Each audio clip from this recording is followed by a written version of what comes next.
पेट में सुबह खाना पानी नहीं है, and you are doing a joking mocking. गले से खाना कैसे निकल गया जब आपने सुना तो? अपने बच्चे को खाना खिलाने के लिए रहा, वेरी गुड है, अच्छी बात, जिम्मेदारी है। हो सकता है कि प्रभु ने मेरे द्वारा कहा या प्रभु ने उस काम को तुमको सौंपा कि तुम उसके कार्य करो, क्योंकि पौलुस कहता है अपने वचन में कि हमारे काम मैले चिथड़े के समान है, हमारा जीवन मैला चिथड़ा है। क्या हम मैले कपड़े पहनना चाहेंगे? नहीं। हम रोज सुबह उठते हैं, ब्रश करते हैं, नहाते धोते अपने को रिफ्रेश करते हैं, अपने दिल को के लिए रिफ्रेश करते हैं, अपने दिमाग को के लिए रिफ्रेश करते हैं। मैं इस साल से 2 साल से बोलते जा रहा हूँ कि शैतान हमारे दिल दिमाग शरीर आत्मा के साथ खेलता है।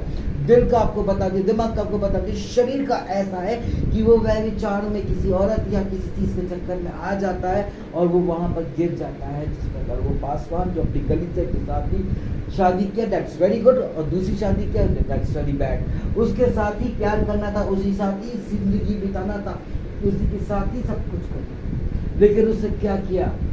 शैतान ने उसको भरमा दिया और वो गिर गया उस परीक्षा में। ऐसे हम में से बहुत लोग हैं, ऐसे पास्टर्स भी कहेंगे कि मैं बिलीवर हूँ, ऐसे बिलीवर चर्च में जो आते मेंबर्स वो भी कहेंगे मैं बिलीवर हूँ, चर्च के जो एल्डर्स है वो भी कहेंगे वो बिलीवर हैं, और चर्च का वो वर्शिप लीडर्स है वो भी बिलीवर हैं। क्या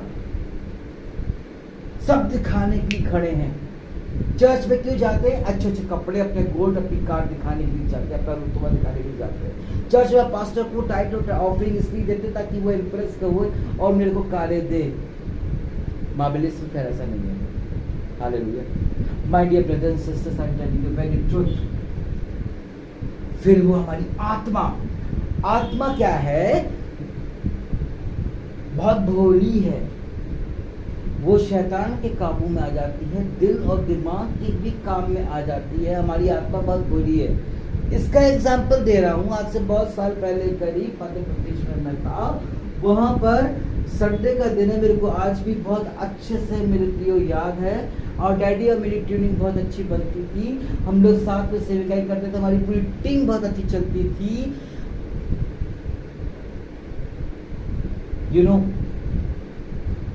जिस बाइक, वो ममता नाम की बाइक थी, मुझसे भी थोड़ी लंबी थी, दुबली पतली थी, और वो एक खोली सर्वेंट क्वार्टर्स में रहती थी कहीं पर आधे 500 मीटर की दूरी में, और वो उसका काम था 6 साढ़े 6 बजे आके घर का सारा काम करना। मेरे प्रियो, what happened? Do you know what happened?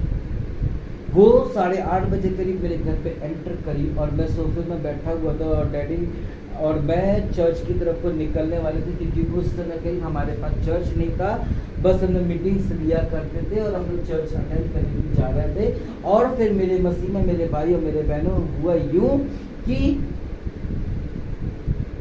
Daddy को मैंने बोला, डैडी आज का दिन तो आज चर्च यहीं पर लगेगा।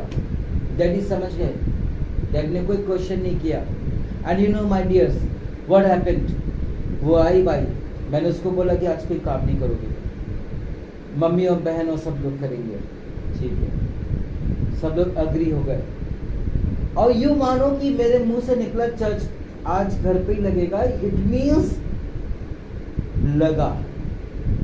11:30 बजे के चर्च खत्म होता है, 11:30 बजे तक की हम वही हीलिंग करते रहे प्रभु यीशु के नाम से। उस ईविल स्पिरिट से जब मेरी बहुत वार्तालाप हुई, बहुत सारी चीज़ें पता चली मेरे को, वो क्यों, कब और कैसे आया उसके शरीर में, वो कैसे आत्मा के साथ खेला। उस दिन मुझको पता चला कि वो हर एक के साथ वो इस तरह खेलता है।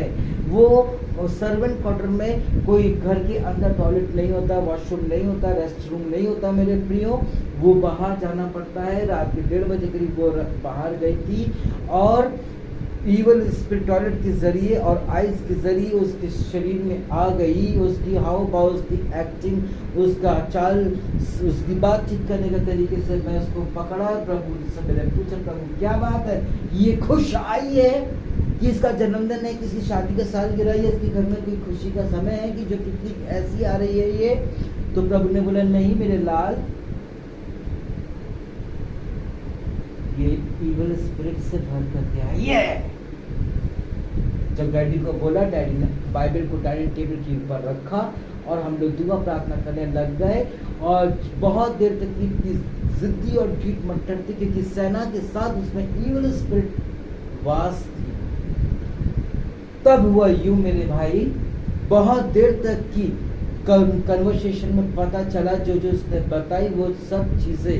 फिर तब एक्सपीरियंस हुआ कि रात में टॉयलेट करी इसने, तो इविल स्पिरिट आई, उसने, मैंने बोला कि तू कैसे इसमें आया?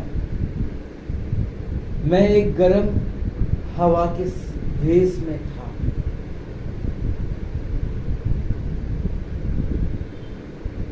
और मेरी आहट इसने सुनी क्योंकि रोड में कोई भी ना था। इसने मुंडी हिलाई और पलक झपकी। आत्मा उस समय कमजोर हो जाती है शैतान के सामने, इसलिए मैंने बोला था वो भोला होता है आत्मा, और वो नर्वस हुआ और वो उसी क्षण उसके अंदर वो चला गया। और जब पूरा कन्वर्सेशन हुआ, पूरा जब पानी से उसको अनॉइंटेड करके उसके बाद छिड़का गया, तब वो जाके घुटनों में हो करके उस अंगीकार करके गई। लेकिन मेरे को वार्न करती है कि मैं को तू यहाँ से निकाल देगा, लेकिन मैं तेरे गेट के बाहर से तो उसको घर से पकड़ लूँगी। फिर प्रभु यीशु मसीह के नाम से उसको कवर्ट किया और फिर वो ठीक हुई। वो हमारे दिल, दिमाग और ये शरीर और आत्मा के साथ इस तरह खेलता है। इसलिए मेरे प्रियो, मैं सभी को बोलता हूँ कि जब भी निकलते हो तो विजिलेंट रहो, अलर्ट रहो। प्रभु आपको आशीष दे, प्रभु आपको बरकत दे।